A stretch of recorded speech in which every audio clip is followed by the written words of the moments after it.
Buenas tardes. La Real Academia de San Romualdo de Ciencias, Letras y Artes celebra sesión de junta solemne, extraordinaria y pública, según el artículo 12 del título segundo del reglamento, para dar posesión de una plaza de académico correspondiente al ilustrísimo señor don Francisco Calvo Torrecillas. Se abre la sesión.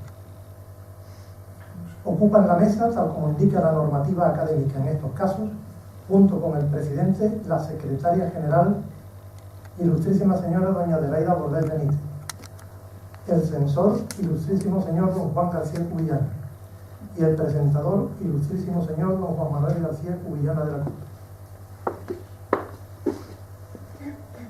Cumpliéndose hoy el 10º aniversario del terrible atentado llevado a cabo en Madrid y que costó la vida a tantos inocentes y marcó para siempre a otras muchas víctimas, tenemos un recuerdo para ellos y hacemos constar en acta nuestro deseo.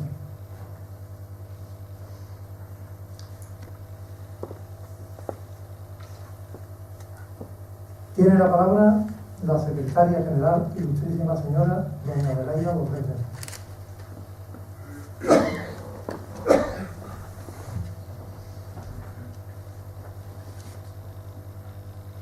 En Junta General Extraordinaria, celebrada en la sede de la Academia, cita en la Fundación Municipal de Cultura el día 19 de junio de 2013, recogida en el acta número 268, se acordó el ingreso como académico en la clase de correspondiente del ilustrísimo señor profesor don Francisco Calvo Torrecillas, catedrático de Microbiología Médica, Facultad de Medicina, Universidad de Málaga, una vez cumplidos todos los requisitos y publicitada la plaza en el boletín oficial según establecen los estatutos y reglamentos de esta corporación y la normativa al respecto de la Junta de Andalucía.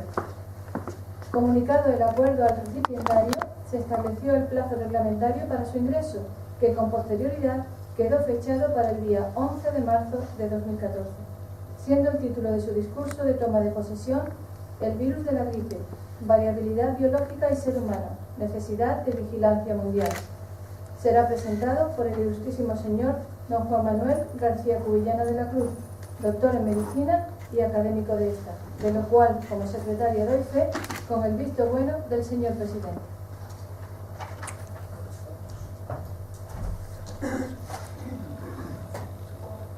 Muchas gracias, señora secretaria general. Por favor, don Francisco Calvo Torrecillas, suba al estrado.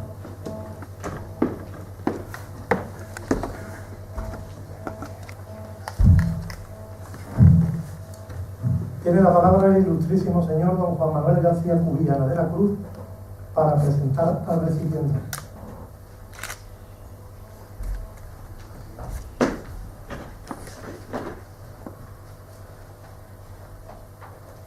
Con la venia, señor presidente. Excelentísimas e ilustrísimas autoridades civiles y militares, ilustrísimos compañeros académicos, señoras y señores, compañeros todos.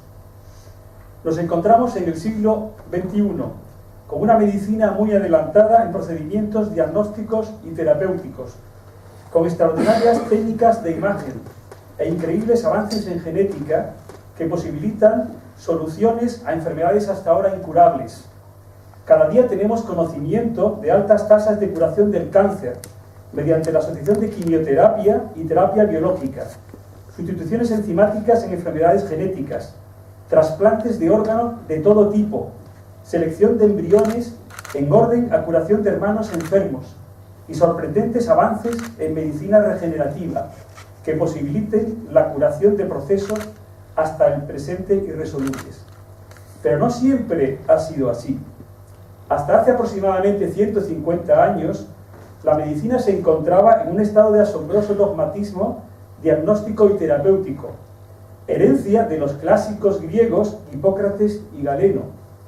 No fue hasta la aparición del microscopio y de los grandes patólogos y microbiólogos como Virchow, Pasteur, Hansen, Koch, en la etapa llamada medicina del laboratorio, cuando el descubrimiento de las bacterias, el conocimiento de la higiene y la generación de vacunas dieron paso a un avance inexorable de la ciencia médica hasta el estelar momento en el que se encuentra en nuestros días. El descubrimiento de los antibióticos en la década de los 30 del pasado siglo hizo creer a la comunidad internacional que el control de las infecciones estaba conseguido. Hoy, debido a la aparición de resistencias, sabemos que no es así. Respecto a los virus, estos agentes diminutos capaces de traspasar filtros de porcelana, el enfoque terapéutico es mucho más difícil e impredecible. En relación a uno de ellos, el virus de la gripe, la humanidad ha experimentado epidemias catastróficas. No podemos olvidar la mal llamada gripe española de 1918, durante la Primera Guerra Mundial, la epidemia de 1957 y últimamente la de gripe A del 2009, que tantos quebraderos de cabeza ocasionó a la Organización Mundial de la Salud. ¿Por qué pueden ser tan peligrosas estas pandemias de gripe? ¿Qué mecanismos hacen posible que un virus pueda transmitirse de un ave o un cerdo y contagiar al hombre? Para contestar a estos interrogantes, tenemos la suerte de contar con uno de estos científicos que han posibilitado que nuestra salud se encuentre en uno de los primeros escalones del ranking mundial. El catedrático de microbiología médica de la Facultad de Medicina de la Universidad de Málaga, don Francisco Calvo Torrecillas. El profesor Francisco Calvo, Curro como les llamamos los que tenemos la osadía de considerarnos su amigo, es cañailla de nacimiento y procede de una familia muy conocida y querida en la isla, con una importante tradición en la sanidad de la Armada. Hijo de médico, dos abuelos suyos fueron coroneles médicos directores del Hospital de Marina de San Carlos, y uno de ellos, Eustasio Torrecillas Fernández, protagonizó una gran hazaña sanitaria y militar en el año 1896 durante la insurrección de Filipinas, lo que se ha conocido como la acción de Miracayán y los sucesos de Valer. Tras estudiar en los colegios de la Compañía de María, Hermanos de la Salle Real y el Liceo del Sagrado Corazón, estudia medicina en la Facultad de Cádiz, Universidad de Sevilla, donde obtiene el premio extraordinario de licenciatura y el grado de doctor en medicina. Ingresa en el Cuerpo de Sanidad de la Armada con el número 1 de su promoción, estando adscrito a la Clínica de Medicina Interna del Hospital de Marina de San Carlos. Realiza su periodo de residencia en el Hospital La Paz de Madrid e ingresa por oposición en el Cuerpo de Sanidad Nacional, siendo destinados a las jefaturas y direcciones generales de Cádiz, Madrid y Oviedo. En 1971 obtiene la encomienda de la Orden Civil de Sanidad en virtud de los méritos contraídos como médico de sanidad estatal en la lucha contra el cólera en Melilla y norte de Marruecos. Entre sus múltiples títulos, quisiera destacar los de médico por oposición de Medicina General en el Instituto Nacional de Previsión de Madrid, médico de la Marina Mercante, profesor ayudante del Departamento de Microbiología y Medicina Preventiva de la Universidad Autónoma de Madrid, becario del Instituto Pasteur de Microbiología de París por la OMS, subdirector general de Salud Pública en Andalucía, vicedecano de la Facultad de Medicina y vicepresidente del Colegio de Médicos de Málaga. Es académico correspondiente de las Reales de Medicina, Granada y Madrid y Cádiz. Ha sido Premio Nacional de la Real Academia Nacional de Medicina y realizado un máster en Salud Pública por la Universidad de Puerto Rico. Llegados a este punto, quiero reseñar el papel que el profesor Calvo ha desempeñado en la salud pública de nuestra nación en las últimas décadas. Es miembro del Comité Asesor de Vacunas de la Asociación Española de Pediatría, presidente de la Sociedad Española de Higiene y Medicina Preventiva Hospitalaria y miembro del Comité Director del Estudio de Prevalencia de Infecciones Nosocomiales. Presidente, miembro de honor de la Sociedad Española de Vacunología, así como miembro del Comité Asesor de SIDA y de Vacunas y Enfermedades Inmunoprevenibles de la Consejería de Salud de la Comunidad Autónoma de Andalucía. Sus investigaciones preferentes se han centrado en las vacunas frente a la tosferina y hepatitis B. Es miembro de los comités editoriales de la revista de Quimioterapia, Vacunas y Medicina Preventiva. Ha dirigido numerosas tesis doctorales y es autor de diversos libros y publicaciones sobre microbiología, enfermedades infecciosas emergentes, salud comunitaria, vacunas y resistencia a antibióticos. Tuve la suerte de conocer al profesor Calvo en el año 1998 en el puerto de Santa María, donde compartí con él una ponencia sobre infecciones estreptocócicas. Rápidamente le reconocí una serie de cualidades, entre las que destacaría en el aspecto profesional su nivel científico y capacidad docente, y en el humano su sencillez, humildad y bonomía. Desde entonces siempre ha correspondido con determinación y altruismo a nuestras solicitudes de colaboración. Estimado profesor, los asistentes a esta sesión solemne y pública de la Real Academia de San Romualdo de Ciencias, Letras y Artes, tu nueva academia, tienen el placer de escucharte con atención. Muchas gracias.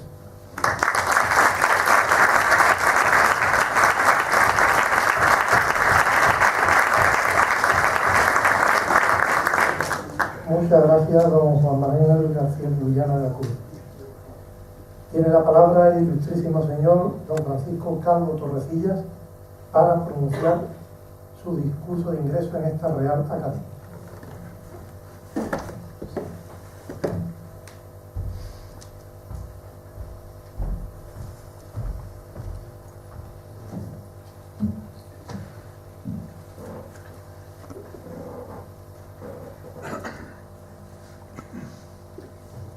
Excelentísimo señor presidente, ilustrísimos miembros académicos de esta Real Academia de San Romualdo de Ciencias, Letras y Arte, estimados compañeros, dignísimas autoridades, señoras y señores. Este discurso de recepción como académico correspondiente se enmarca dentro del Estatuto de 1992 de esta Real Academia, su artículo 7, y en el artículo 12 del actual reglamento, visado por la Consejería de Educación y Ciencia de nuestra Comunidad Autónoma, en 15 de enero de 1992. Sean mis primeras palabras de salutación y las de agradecimiento por esta atención que han tenido hacia mi persona, que creo no soy merecedora a ella. Y me van a permitir, puesto que así lo hablé con el doctor don Juan García Cuyana de la Cruz, hijo de don Juan García Cuyana, al que tenemos especial afecto desde nuestra época de Sanidad de Armada, que antes de pronunciar la charla exacta de lo que sería el tema técnico, iba a pronunciar unas palabras de preámbulo, de prólogo y bien importante. El trabajo impulsado por el motor de la motivación y estimulado por la participación responsable es copiosa fuente de placer y beneficio psicosocial. La pertenencia a esta corporación consolida la identidad individual, estabiliza el equilibrio psíquico, permite la cooperación intersubjetiva y valora el posicionamiento social. Respaldo identitario a una actividad intelectual que llega con el reconocimiento ofrecido por los demás. En esta institución llena de vida, los académicos que a lo largo de su historia formaron y forman parte de ella son brillante tarjeta de presentación. Pero los actuales son además la garantía de la excelencia. La pátina que inexorablemente el tiempo va dejando ha impregnado de un estilo, de un saber hacer y pensar, que no hace sino acrecentar la admiración por la institución en este municipio, la que fue reconocida con la medalla de oro de nuestra ciudad de San Fernando. El término academia es un toponímico que se aplicó a un jardín situado a una legua de las murallas de Atenas. Platón fundó la primera academia en el año 338 a.C. El autor griego Pausanias, en el siglo II después de Cristo, en su obra de descripción de Grecia, describe sobre el jardín de la academia. Fuera de la ciudad de Atenas, en los demos y a lo largo de los caminos, hay santuarios de dioses y tumbas de héroes y de hombres. Muy cerca está la academia, terreno en otro tiempo de un particular, en la actualidad tiempo de gimnasio. Delante de la entrada hay un altar de Eros dedicado por Carlos. En la academia hay un altar de Prometeos, desde el que van caminando hasta la ciudad con antorchas encendidas. Y hay un altar a las musas, otro de Hermes y dentro otro de Atenea, y han construido a Heracles. También hay un olivo. No lejos está la tumba de Platón. El gimnasio al que se refiere el autor Pausanias es donde Platón se ejercitaba en búsqueda de la verdad, junto con sus discípulos, el bios teróticos, desde frente a otros tipos de vida, el bios políticos, o con su vida en el placer, bios aporósticos. Esta gimnasia intelectual era el objetivo de la Academia Platónica y permaneció activo unos 7 siglos hasta aproximadamente el 529 después de Cristo. El término academia estuvo ausente en la Edad Media. Cito al profesor Gracia de la Real Academia Nacional. Solo en el Renacimiento, el italiano Pope de Medici en 1440 fundó la Academia Platónica Florentina, círculo culto en el que se cultiva de nuevo la tradición platónica. Pronto es tomada como modelo y surge en otras ciudades italianas. Academia era sinónimo de centro de estudio cultivo de las humanidades clásicas y estudios clásicos. En 1606, Federico de Cesi funda en Roma la Academia dei Lincei para promover la investigación en ciencias naturales y ser lugar de encuentro y discusión de los hombres de ciencias experimentales. Galileo Galilei ingresa en ella y acuña la expresión nuova scienza. Este término de academia de los linces tiene como objetivo resaltar la capacidad de observación e indagación de la naturaleza que esperaba en sus miembros. En 1657 en Florencia surge la Academia di Cimento, en italiano embarcarse en algo desconocido o aventurarse a algo de donde viene el sentido del sustantivo cimento, como experimento o prueba. En 1647 en Londres, una vez por semana, se reunían personas de la ciencia experimental o ciencia natural, conocida entonces como nueva filosofía o filosofía experimental. De ahí el Invisible College o Philosophical College, donde se podía hablar de estudios experimentales de medicina, anatomía, geometría, navegación, mecánica, astronomía y demás ciencias naturales, estando prohibido hablar de teología, política y cuestiones de actualidad. Para promover la investigación experimental físico-matemática, Isaac Newton está en el germen de las academias de su raíz británica. Este modelo privado se difundió por toda Europa, aunque Francia lo institucionaría como modelo público desde sus inicios. En 1666 en Francia surgió la Académie des Sciences, bajo el patrocinio real de Luis XIV, siendo más su función la consultiva para los poderes del Estado y como promoción del bien público. En España, a partir del advenimiento de los Borbones con Felipe V en 1713, nieto de Luis XIV, inicia con él la monarquía en la rama de los Borbones. Las academias españolas que se van creando son afrancesadas y bajo la protección de la dinastía real reinante. Lo eran para el beneficio público y gloria de la nación. Se ponen en discusión lo viejo, lo autoritario, las cerradas máximas y se declara condigno todo lo experimental, el adelanto y no la inercia. En síntesis, apoya en las academias todo lo que merece estimación. Surge apoyo a la libertad de pensamiento frente al dogmatismo tradicional. En su seno se busca poner las bases de un sistema de fomento científico, del examen y juicio crítico de las doctrinas, de la aprobación imparcial de las novedades y de la sanción acordada de todo lo que demuestre su validez. La ciencia pasa de ser empírica y meramente descriptiva a ser experimental y prospectiva. Así se jalona la historia académica. Progresemos para el beneficio público y gloria de la nación. Como expresaba en otro tiempo las reales cédulas del rey Felipe V, rey que sabemos lo fue 2 veces, padre de 3 reyes, Luis I, riesgo de contagio desde cerdos y aves.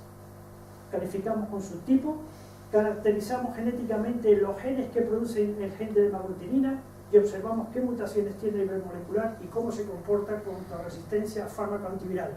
Se nos quedan viejos los fármacos antivirales a los médicos cuando manejamos la gripe y estudiamos singularmente a aquellos enfermos que tienen caso grave hospitalizado con criterio confirmado por el laboratorio. Y a estas personas le estudiamos todas estas cosas complicadísimas para conseguir saber por qué el virus en ocasiones afecta a personas y lo que es peor, se las lleva por delante de la otra vida.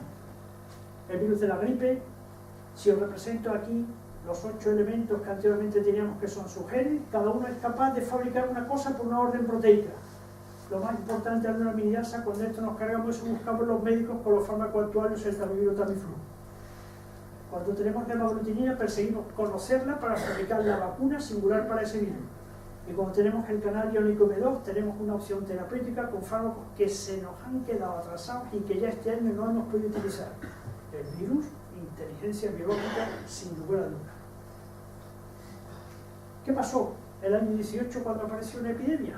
Pues que nosotros los seres humanos teníamos un virus de la gripe nuestro que teníamos con estas características. El año 18 se identifica perfectamente. Aquí tienen cada uno de los 8 segmentos y lo representamos en azul.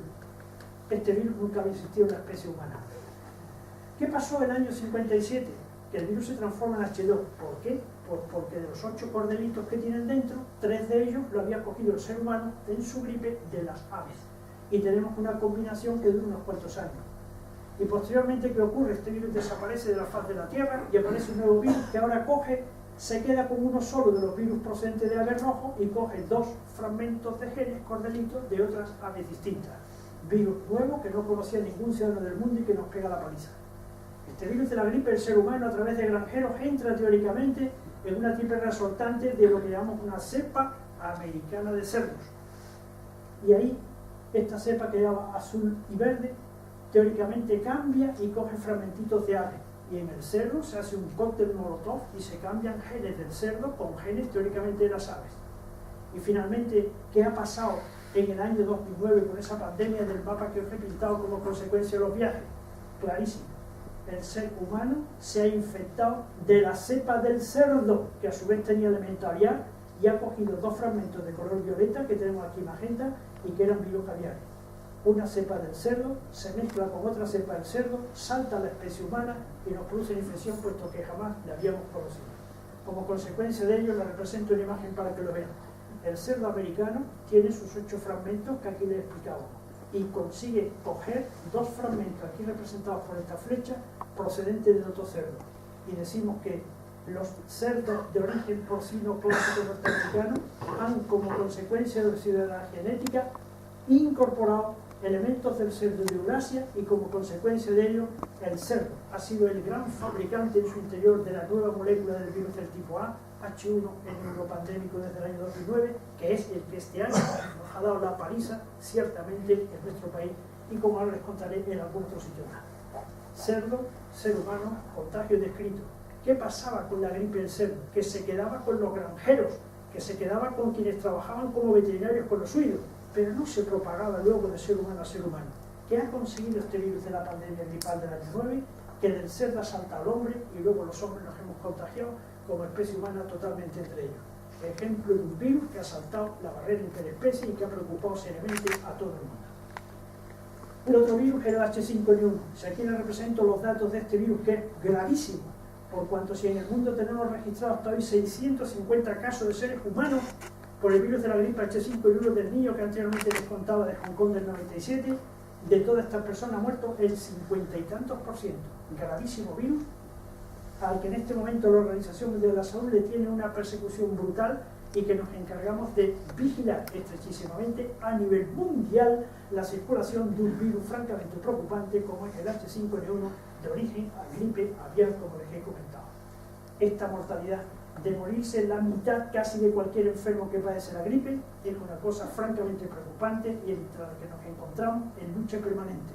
Como datos favorables les explicaremos. Hoy tenemos vacunas prepandémicas preparadas frente a ello, de acuerdo con las directrices de la OMS, y tenemos fármacos capaces de cargarnos este virus en el caso que hoy al ser humano. ¿Qué ha pasado con la gripe este año?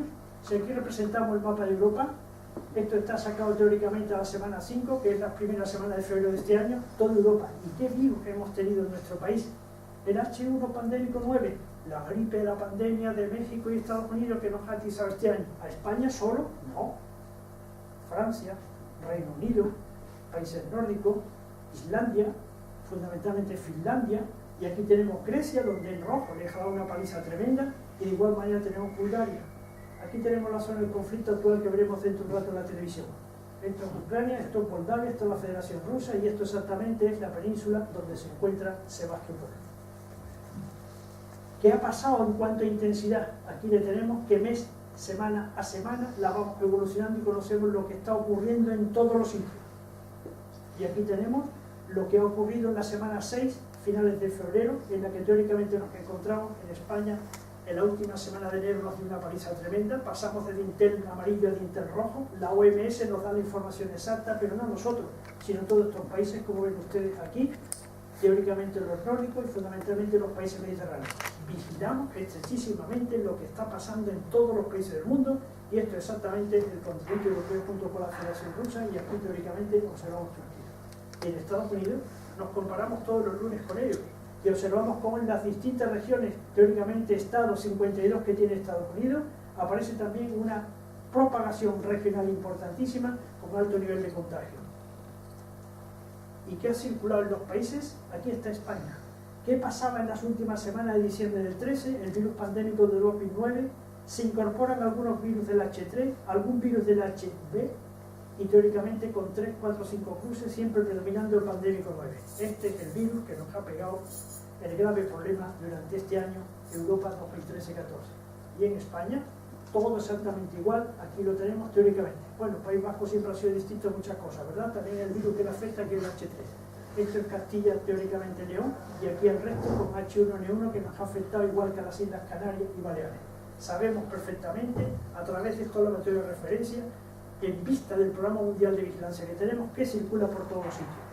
En Estados Unidos tenemos un registro de las últimas semanas del año 2013. ¿Qué tenían ellos predominantemente? Un virus de la gripe B, que paradójicamente cuando acaba el año 2013 empieza a ir desapareciendo y les empieza a aparecer en azul los virus pandémicos H1N1. El virus B ha dejado de circular prácticamente, más que en pequeñas connotaciones, y el virus de la gripe pandémico les afecta, igual que a nosotros en España, igual que al resto del mundo. Sabemos perfectamente dónde estamos y quién es el virus que nos ataca a la especie humana. Si aquí representamos teóricamente en color marroncito claro 2009 la gripe H1N1, vean ustedes semana 46, 48, 50, 50, se acaba el año y a partir de aquí empieza la semana 2, la 4, la 6, la 8 de este año nuevo. El virus que más le ha afectado al país norteamericano también ha sido el virus de la pandemia 2009 H1N1. ¿Y en España qué nos ha pasado? Si aquí nosotros hemos podido conseguir 2.368 cepas de virus de España circulando entre las distintas comunidades y de los sistemas no centinela 2.600, nos metemos teóricamente en 5.200 largas cepas de virus gripal. ¿Y qué virus hemos tenido en España este invierno? Me estoy refiriendo tan solo hasta el día 12 de marzo que he podido tener la información. Pues fíjense, la gripe A nos ha dado una paliza de forma que el 99,2% de las cepas son de la gripe A. Prácticamente una cantidad mínima de la gripe B y una cantidad mínima de la gripe C. ¿Qué nos preocupa en España? La gripe A. Y a su vez, ¿cuál es la predominantemente que está afectando? La pandémica nueva, la pandémica del año 9, la pandémica del año 9 superior al H3N2. Significa que los laboratorios han logrado caracterizar y conocer para bien de nuestros ciudadanos qué virus nos está afectando en este momento en nuestro medio. Si aquí tenemos hasta la semana 2, ¿qué ha pasado desde la semana 40 del año 13, que es cuando empieza el primer día de octubre? Que no había gripe. ¿Y qué ocurre? Pues que en las semanas que va aproximándose a las navidades va subiendo la gripe. Y conforme empieza el año 14 va subiendo la gripe. Y aquí tenemos que teóricamente en la semana última de enero hemos alcanzado la vela más alta. Y luego afortunadamente hemos empezado a bajar, a bajar, a bajar, a bajar, a bajar, a bajar. Y se han muerto muchas personas. Le tenemos aquí representado en azul. No se moría nadie, conforme el pico iba subiendo ha incrementado el número de defunciones. Las defunciones que tenemos aquí quedan registradas perfectamente. Y hoy donde nos encontramos, en esta semana 9, francamente descendiente, porque el virus tiene un comportamiento absolutamente estacional. Entonces el virus de la pandemia del año 9, ¿qué ha hecho? Dejar de ser el virus de la pandemia tan agresivo y ha pasado a ser un virus estacional que se ha quedado entre nosotros y que el año que viene me temo que también va a afectar a muchísimas personas que se encuentran en nuestro medio. Las personas que se afectan por el virus de la gripe son cualquiera, normalmente todos, pero hay algunas personas que sufren procesos clínicos más severos e importantes, sin lugar a dudas. ¿Quiénes son? Aquí tenemos el registro de los casos de factores de riesgo de la gripe grave generalizada confirmada. Tener enfermedad pulmonar crónica, asma, EPOC, procesos tumorales pulmonares, bronquíticos crónicos, fumadores, ambiente de fumadores en los domicilios incluso, diabetes mellitus, enfermedad renal crónica, enfermedad cardiovascular crónica, algo los que están afectados hepáticos, los inmunosuprimidos, lógicamente trasplantados, y finalmente los niños, pues los niños paradójicamente no hay factores de riesgo, se contagian por el factor de agregación en su medio escolar o guardería infantil o su domicilio, pero no tienen por qué tener estas enfermedades. Y esto que nos ha pasado en España, ha pasado igual en los Estados Unidos, prácticamente superponible, solo que la población obesa, que ustedes conocen cuando vamos a aquel país, hay muchísimas personas obesas, y aquellos obesos con índice de masa corporal superior a 40, los grandes obesos norteamericanos han sido carne de cañón para el virus de la gripe este año, pandémico 9. Y aquí le tienen ustedes que es el mayor histograma que tenemos representado. Los diabéticos, los crónicos pulmonares, los cardiovasculares, los asmáticos, tanto niños como adultos, no lo olvidemos, y finalmente siempre los niños predominan no tener un factor conocido previo. Este año ha habido algún problema distinto con el virus de la gripe, este pandémico 9, sin lugar a duda. Caso de distribución de la gripe del año 12-13. En la gripe del año 12-13 teníamos que las personas, niños, se afectaban en esta proporción. Los niños de 15-17 en edad adolescente. Los niños teóricamente que dejaban de ser y pasaban ya a adultez de 18-49. Y la gran franja, los mayores de 65 años en verde. ¿Y este año qué ha pasado? Esto se ha cambiado la torna. los viejos se afectan menos, las personas de la edad media entre 50 y 64, junto con las personas de 18 años, han sido el gran bloque de población afectado por la gripe 13-14. El año pasado circuló muy poco el virus pandémico 9 de la pandemia del año 9 y este año ha circulado, y ese virus tiene más propensión por la gente de edad media de la vida en detrimento de las poblaciones. Diferencia brutal en cuanto a la etiología del virus de la gripe de lo que pasó en la epidemia brote estacional 12-13 respecto al 12-14, del cual hemos aprendido enorme enseñanza. Los virus que han tenido las personas que han entrado en los hospitales, de verdad, ¿qué virus eran? Aquí le tienen ustedes para 2.142 virus aislados hasta el 2 de marzo de este año en toda España, el 99,5, me dirán prácticamente todo. Pues sí, así lo es, ha sido el virus de la gripe, en la que tienen ustedes que la proporción del virus pandémico es teóricamente 78, 3/4 partes, 1/4 parte el HTN2. Gripe B casi nada, gripe C, ni uno ha ingresado a nuestros hospitales. Y se han muerto de estos 2.142 alguna persona en hospitales de nuestro país, sin lugar a dudas. ¿Cuántos? 233, porcentaje 10,87. Si el virus de la gripe H5N1 de las aves mataba al 50%, este virus mata, pero afortunadamente no con la severidad que lo hace el virus H5N1. Y la pregunta es, ¿y se habían vacunado los que ingresaron a los hospitales?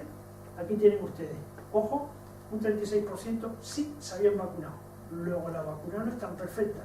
Efectivamente, afirmativa la contestación. La vacuna protege, pero es absolutamente protectora. Y las personas que no se vacunaron y que debieron de vacunarse por pertenecer a su grupo de riesgo, donde España, la OMS y nuestra comunidad en Andalucía está permanente diciendo tenéis que ir al centro de salud a vacunaros porque pertenece a un grupo de factor de riesgo y no se vacunan porque no lo considera, haciendo uso de la libertad de cada persona, la que respetamos profundamente, pues fíjense ustedes, el 64% no se vacunaron y debieron de haberse vacunado. Criterio que nos permite decir, cuando se da una recomendación clínica de vacuna, vacúnense cada año porque los virus cambian cada año. No valen las vacunas de un animal. Y finalmente, con ello voy a terminar. Los virus de la gripe requieren un estudio meticulosísimo de los genes que le componen en esos tirabuzones que es el ácido nucleico. Fíjense la enorme cantidad de virus que van siendo detectados y tenemos los clades, los grupos clasificados. Aquí tenemos que este año nos ha dado la paliza un virus parecido al California 7.9, la pandémica, que es el virus San Petersburgo, teóricamente ciudad casi frente a Finlandia, cerca de Estonia, donde existe el Museo Precioso del Hermitage, y que este año ha tenido un virus tremendo que es San Petersburgo. Sabemos perfectamente que es un virus del grupo 6, que se parece al representativo de California, y la vacuna con la que este año nos hemos vacunado nos protegería perfectamente. En cuanto al virus, H3N2 está perfectamente estudiado genéticamente con pequeñas mutaciones en ciertos nucleótidos, y verán ustedes que el virus que predomina es el Texas 52. Es un virus del grupo 13-1. Este es el que ha predominado en nuestro país, en los enfermos que hemos tenido, al igual que en toda Europa. Y hay vacunas frente a ello, sin lugar a dudas. Todos estos virus se evitarían contraer con la vacuna que tuviera en su interior la Texas 52. Y respecto a la línea de los virus B, la línea Yamagata, aparecen virus perfectamente identificados que nos permite decir, hoy la ciencia médica, la biología molecular y la medicina permiten saber con exactitud a qué estamos expuestos y frente a qué debemos de protegernos. ¿Significa esto que de estos virus debemos sacar la vacuna del año que viene? Sin lugar a dudas. Y aquí tenemos la línea Victoria, que es un virus que afecta muy poquito, es un virus de tipo A, y esta línea vacunal, la 60-2008. Si aquí nosotros decimos en Europa que ha pasado en la semana 8 respecto a los casos que ha habido, verán que la vacuna que estaba compuesta en la molécula trivalente y que tiene el virus California H1N1 es la que mayor número de pacientes ha producido. Ojo, y protejámonos frente a ello. La segunda en frecuencia ha sido la vacuna H2N2 con esta composición. Ya sabemos que debe ir la vacuna trivalente. Y de igual manera una cepa Yamagata, que es la línea B, que es esta. 3 virus contiene la vacuna. Pero hoy la medicina ha conseguido, sobre todo en clínica pediátrica, poner vacunas con 4, que no se pinchan. Ni intramuscular, ni intradérmica, ni con pequeña ni con gran dosis. Se les da a los niños como ennifada. A través de la nariz la ennifan, son virus de células vivas atenuadas que no pueden tener al lado mujer embarazada ni sujeto inmunosuprimido y que en vez de vacunarse frente a 3 virus lo hacen frente a 4, enorme arma valentísima e importante que tienen teóricamente la clínica pediátrica en Estados Unidos. En nuestro país todavía eso no lo tenemos y solo lo andan incorporando en Europa. Y finalmente decimos, y de los datos genéticos, no ya los antigénicos, qué virus hemos tenido, la gran mayoría, 250, la San Petersburgo y la California, que van la trivalente. La Texas que va en la trivalente, esta que va en la trivalente y la cuatrovalente que le he explicado. Sabemos perfectamente dónde estamos y dónde vamos. Ministerio de Sanidad, que ha tipificado el centro más importante que tenemos en España y 3 grandes laboratorios en España de gripe que sustentan el Ministerio de Sanidad y su comunidad autónoma. El Centro Nacional de Microbiología de Majadahonda, Madrid, el Centro de Referencia de la Gripe en el Hospital Clínico de Barcelona y el Centro de Referencia de la Gripe en la ciudad de Valladolid, Castilla y León. Estos 3 centros de referencia totalmente conectados con la OMS han sido capaces de detectar 156 del tipo 9 y 120. Del B prácticamente solo 2, no circula el virus. ¿Y qué hemos conseguido saber? Que el 100% eran de este clado que anteriormente le explicaba, y el 100% era de este clado. Sabemos con pelo y señal la cepa que ha circulado por nuestro país hasta el día 2 de marzo del 14, que era prácticamente el lunes pasado. Sabemos qué fármaco tenemos para utilizar Tamiflu comercialmente, o Celtamivir, principio activo para los médicos, fármaco que ha conseguido que la, digamos, resistencia inhibida, es decir, la resistencia sea 0%. No hemos encontrado ni una cepa resistente a los Celtamivir. Tamiflu, fármaco excelente para cargarnos el virus pandémico. Y de igual manera para cargarnos el virus H3N2. La total concordancia antigénica con el preparado vacunal de la temporada permite decir la recomendación anual de la vacuna del año 13-14 que ha hecho la OMS es excelente preparado que hubiera defendido bien aplicado en este sentido. Y para el año que viene, ¿qué vamos a utilizar? Me temo que el año que viene, opinión personal, va a ser la misma composición química de los 3 virus o 2 importantes que han circulado este año. Y la pregunta, doctor Calvo, si nos hemos vacunado el año 13-14 de esta vacuna, ¿me tengo que vacunar la temporada 14-15 cuando llegue el octubre? Sin lugar a duda, hay que repetir la vacunación. Les he dicho que tiene cierta progresa antigénica y la vacuna es anual, pero creo que va a ser de la misma composición de la que hemos utilizado este año. La UBI. ¿Ingresan enfermos en la UBI con la gripe? Sin lugar a duda. Aquí tienen ustedes los enfermos que han ingresado en la UBI, que es el número mayor de enfermos que han sido atendidos por la UBI en Europa. Aquí tienen ustedes la gripe A y prácticamente casi nada de gripe B. Y estos 1.510 enfermos que tenemos martirizados en distintos países de Europa que han entrado en la UBI con gravedad extrema, importantísima. ¿Cómo se han repartido? Los 1.510, fíjense, Finlandia, Francia detrás de nosotros, España la que más, 676 enfermos de la gripe respecto a Europa de los 1.510 han entrado en España. ¿Qué significa esto? En España nos ha dado la gripe de este año y de ahí el interés del tema, que anteriormente les hablaba con nuestro excelentísimo señor presidente y con la secretaria general diciendo que me permitís que cambie el tema y hablemos del virus de la gripe dado su interés social y médico, en base a ello lo reportamos. Y decíamos, ¿y quiénes se han muerto en la UBI de Europa? Finlandia, Francia, Irlanda, Rumanía, España, más que nadie. El virus de la gripe este año nos ha dado una franca paliza, tema importante desde el punto de vista de salud pública y que nos lleva pues a que conozcamos con más detalle aquello. Los fármacos, ¿qué harían? Los fármacos se cargan de esas chinchetas que tenemos en la superficie, la de 4 elementos, aquel tetrámeros que teníamos, y aquí es donde actúa exactamente el Tamiflu. Sigue siendo eficaz, le tenemos que dar las primeras horas de la enfermedad, si no, no sirve para nada. La resistencia en Estados Unidos, ¿de verdad existe tan buena eficacia del fármaco que anteriormente con el número Celtamivir tenemos? Fíjense, de 3.733 cepas que han sido testadas hasta esta fecha, de la fuente CDC Center Control de Estados Unidos, del virus de la gripe H1, solo 28, menos del 1% han aprendido a resistir. Todavía su variabilidad genética no les ha permitido ganarnos la batalla a la medicina y a la farmacología, y podemos decir que teóricamente estos virus siguen siendo tremendamente destruidos por el fármaco que hoy tenemos con nombre Celtamivir. Aprendamos a manejarlo e impidamos que haya resistencia. Y el otro fármaco, el Zanamivir, le tenemos como siguiente opción si aquí hubiera una resistencia. Pues fíjense, ningún virus de la gripe pandémico este año ha sido capaz de resistir al Zanamivir. Si no tenemos este fármaco, utilizaremos el Zanamivir. Único problema, clínica pediátrica, chicos asmáticos donde no le podemos administrar. Y finalmente, con ello voy a terminar, opción vacunal. La vacuna se consigue mediante la introducción del virus de la gripe en huevos de gallina invernado, ahí se actúa sobre ello y se consiguen cepas inactivadas, cepas atenuadas, cultivos celulares, que sería otra línea, y lo más moderno, recombinante genética, vacunas de frecuente incorporación a la estructura mundial. Vigilemos la gripe estacional, vigilemos la gripe aviar y del cerdo, tengamos preparados actualizados para vacunar, vigilemos la sensibilidad y resistencia a los fármacos tengamos datos de laboratorio de gripe, potenciemos los laboratorios de referencia a nivel mundial, requiere y de hecho tenemos una cooperación científica internacional.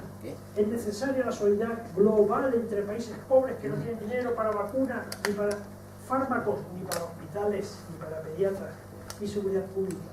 Mantengamos una observación rigurosa sobre las nuevas amenazas y tengamos al día los planes de alerta, detección precoz y respuesta inmediata. Quizás una nueva pandemia de gripe pudiera afectar a algo más de 1.500 millones de personas en el mundo si apareciera una cepa de estas como consecuencia de su variabilidad genética y que aprendiera a vivir en el ser humano. Un país afectado por una epidemia humana de tipo respiratorio en cualquier parte del mundo puede convertirse en una amenaza inminente en cualquier otro lugar geográfico. Cervantes escribió, hace ya muchísimos años de ello, y escribe teóricamente. No sabían nada, casi nada de la gripe, pero ellos intuitivamente decían de la gripe estacional benigna, asintomática y prácticamente sin grandes problemas. Pasó la gripe, miró de soslayo, fuese y no hubo nada. Ojalá tuviéramos nosotros la gripe tal como describía Cervantes en aquellos momentos y hoy en ocasiones tenemos graves riesgos. Pero les puedo decir, así es la vida. Luchamos virus y personas humanas, luchamos virus y aves, luchamos aves y cerdos de una estructura vital, biología contra biología. Y así es la vida. Misteriosa, la vida es peligrosa, la vida es finita y se acaba, y la vida de cuando en cuando nos lo recuerda. El virus de la gripe, al que he traído esta tarde a la Real Academia de San Romualdo de San Fernando, este ortomixovirus, así catalogado taxonómicamente internacionalmente, nos puede decir, gracias a esta Real Academia liberal y plural por haber hablado de mí, descubrirme, identificarme, preparar la vacuna, aplicarla. Esto es lo que el virus de la gripe teóricamente nos va a decir. Y teóricamente podríamos nosotros comentar una cosa y con ello les voy a terminar.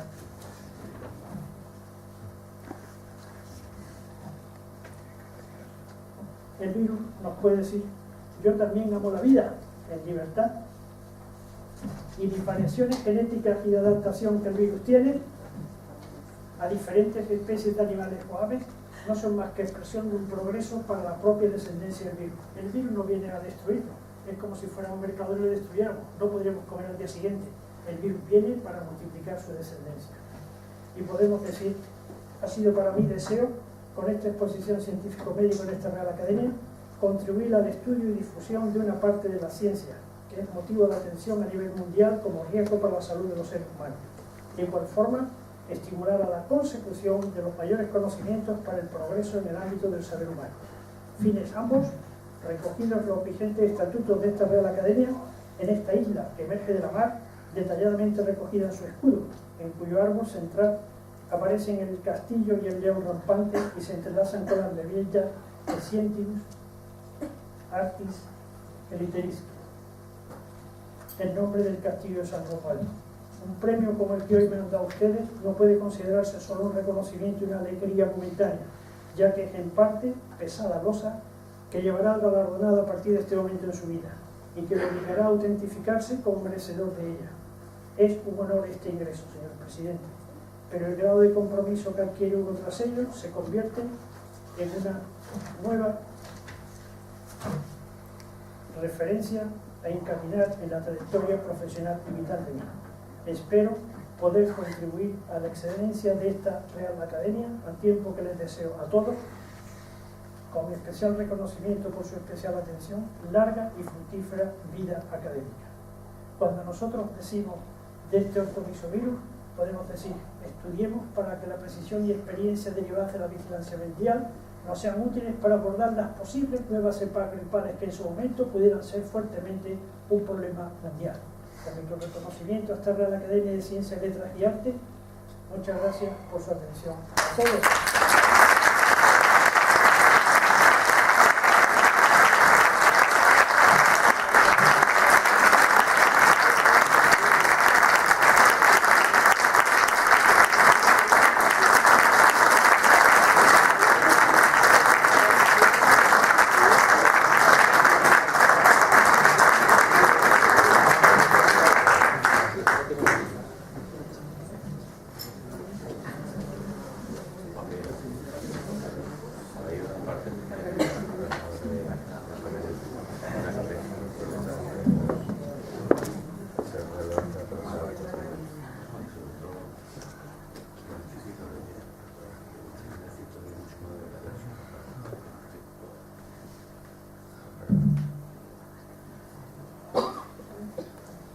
Según el título segundo, artículo 11 de los estatutos y cumplidos todos los requisitos que en él se expresan, cumplimentado el informe del señor censor y atendiendo el título segundo, artículo 12 del reglamento, se va a proceder a dar posesión de una plaza de académico correspondiente al ilustrísimo señor don Francisco Carlos Torrecilla. Por favor. Las señoras y señores académicos pónganse en pie.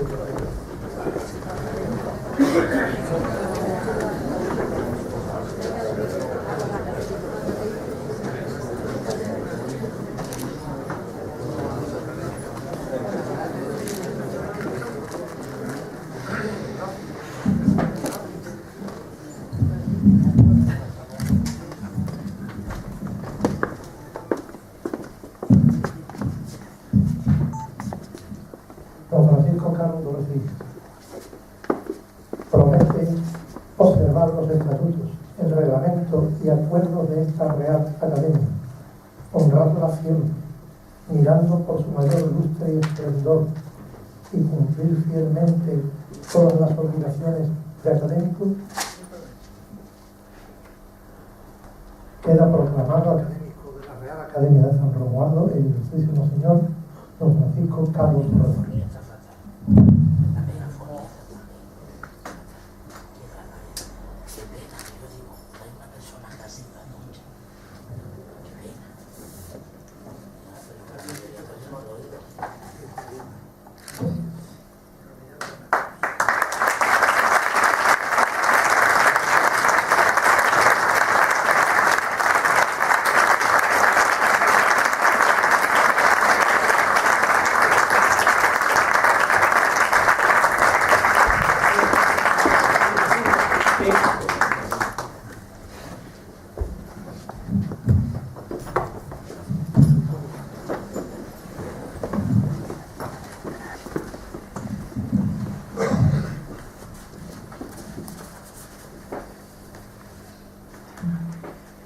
Hay que agradecerle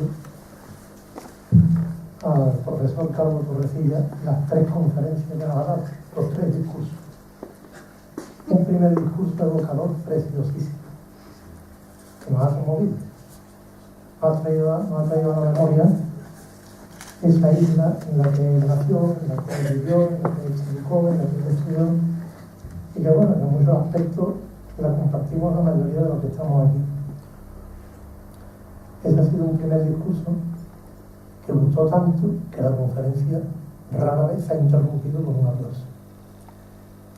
El segundo discurso de ingreso ha sido una excelente exposición profesional donde ha hecho un derroche del dominio que tiene de la microbiología y que bueno, ha revestido un interés extraordinario y estamos seguros que a todos nos ha gustado por lo demás. Pero ha tenido un añadido, un epílogo que es un tercero, que ha sido relacionado también y hablar de la historia de la academia y de nuestra academia. Y todo eso unido en un hilo conductor que ha hecho que este discurso de ingreso haya sido una pieza estupenda. Enhorabuena por el discurso. Bienvenido a la academia y como muy bien ha dicho, él aportará todo lo que pueda, que seguro que será mucho. Y además nosotros se lo pediremos, naturalmente. Muchas gracias y también la academia está a su disposición. De ahora en adelante, pues contaremos con usted para todo lo que la academia necesite, que va a ser mucho, y como correspondiente en Málaga, en este caso, para lo que aquí emprenda también nuestra institución. Gracias también a todos ustedes por la asistencia, por atender nuestra invitación y por acompañarnos esta noche en esta sesión pública, extraordinaria y solemne. Se levanta la sesión.